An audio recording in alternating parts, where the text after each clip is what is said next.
Are you being called to be a shaman? Or are there any signs on your path that you should be aware of that are confirming that you are on the right path? Or perhaps you're wondering whether you are going through some sort of strange shamanic awakening and you're just not sure what to make out of it. If you are asking yourself these questions, then stick with me, and in this video I will touch on a few. Oh my goodness, what's your name? You want to be in the camera? Oh my god.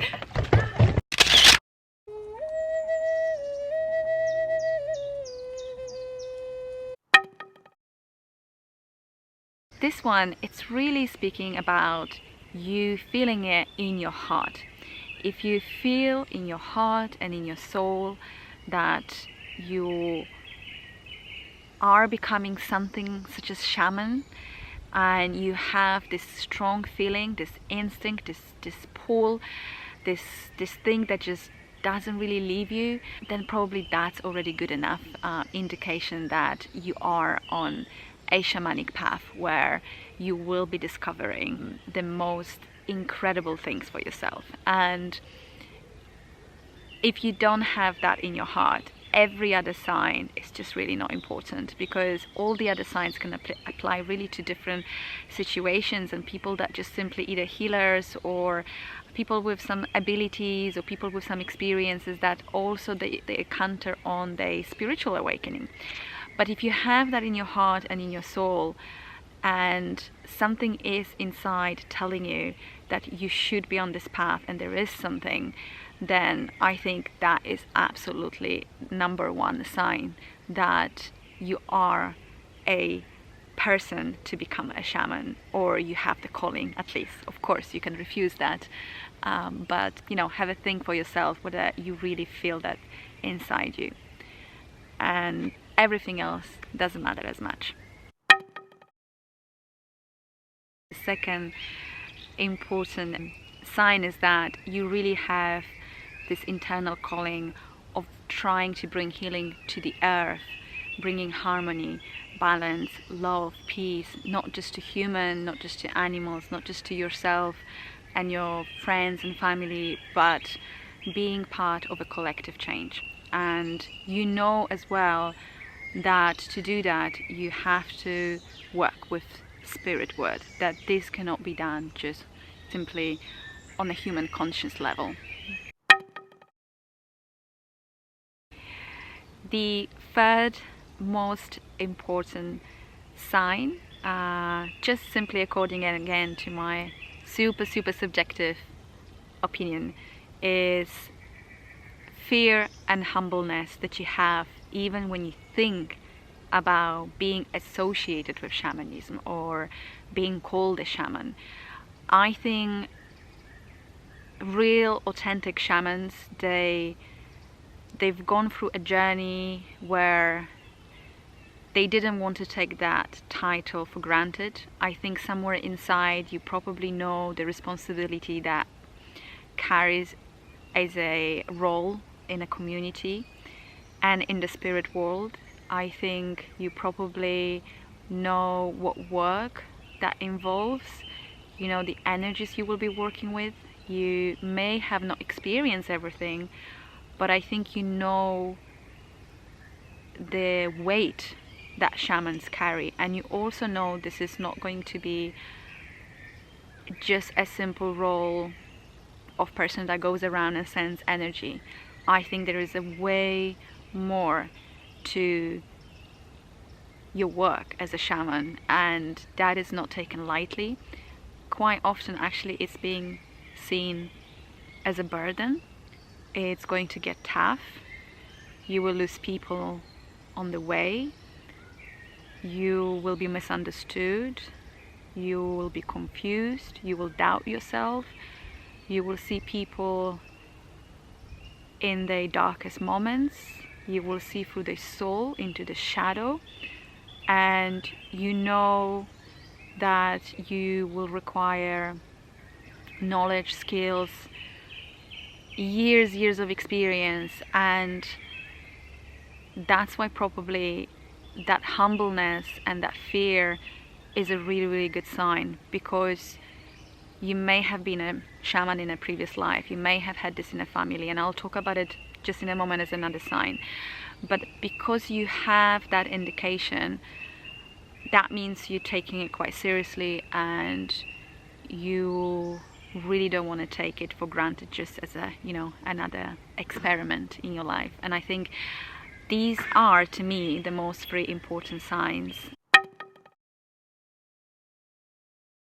There are also many other signs that will be some sort of confirmation for you that you are going through shamanic awakening, and there's plenty of them, but I will choose a few that I find particularly interesting. One of them is a sort of interest in particular shamanic traditions or teaching or cultures, like this sort of thing about you that you feel like a seeker, that you want to be close to certain tradition. You might not even come from that tradition, but you have this pull in terms of finding your teacher, your mentor, or perhaps just some wisdom, that you have that curiosity, that you feel like it's taking you deeper and deeper. So every time you come across either content or you step across certain community when you travel, you just immediately feel in your heart that you want to learn more and more and more. And you could be interested in Native American traditions, in Siberian shamanism. You could be really, really curious about what perhaps your ancestors believed in and how did they do healing. So for example, if you come from, like myself, Eastern Europe, maybe you pulled into Slavic traditions. The more you resist that path, the harder life becomes. The more you're trying to escape your calling, you know, you're finding different reasons. You, for example, fearing of losing stable income, you don't know how to start, you feel like you're not good enough, you perhaps say to yourself that people will ridicule you, and whatever there is. But the more you resist, the more life becomes harder and empty, and the harder for you will be to find really that kind of fulfillment and peace and happiness. So if you see that resistance in your life and that doesn't go along with the good stuff, that means you're probably going off the path. Because I do think in some way you have made a contract before you've come to this life that you were going to do this work. Some people say that shaman chooses you, not the other way around. But I think resistance is a big one. So maybe have a bit of a reflection on your life in the recent years and months. What has happened in the moments where you were resisting it? What followed? How did you feel afterwards? Another interesting sign is your connection to spirit guides. And this is a tricky one, because if you are at the beginning of the shamanic awakening and if you're still opening up to certain gifts and abilities, you may not actually know who your spirit guides are. You may actually not be able to call them by name. You may not be having the direct conversation with them, but you also may just simply have a feeling that you know that you're protected, or that you're receiving messages, or that somehow they always show up for you, even if you haven't been able to identify who they really are. So if you don't have that certainty, it could be simply that you just have that knowing that you have spirit guides and you really, really want to know who they are. So that's another sign, that kind of pull. You are being somehow initiated, or you have been initiated, or you're about to be initiated. Now this is a bit of a complex one, because I feel like there is several initiations. I think you will go through a couple of these in the process. I think there is something that happens very early, just to shake you up a little bit and give you some indications or signs, but the big initiation happens a bit later, when you're actually ready to pick up the work. So it really depends on where you are on the spectrum. I think very early it could be that you have gone through certain illnesses, certain mental challenges. It could really be anything, right? There is a whole list of things that I could be bringing up here, from accident, traumas, having psychosis, having just unexplained things, especially illnesses and things that doctors couldn't really help you with, or it seemed like you meant to be the healthiest person in the world and suddenly you're going through that, and maybe it's impossible even that you know what the real reason or trigger is. So you may be going through some sort of mysterious things in your life where you're really being forced to heal yourself and to start learning that healing comes really from within, and working with plant medicines and nature and food and all of that. So that could be one of the things that happens really early. And of course you could even be going through near-death experience, or you have like one incident as well, like a really dramatic incident. Like for everyone it will be a bit different.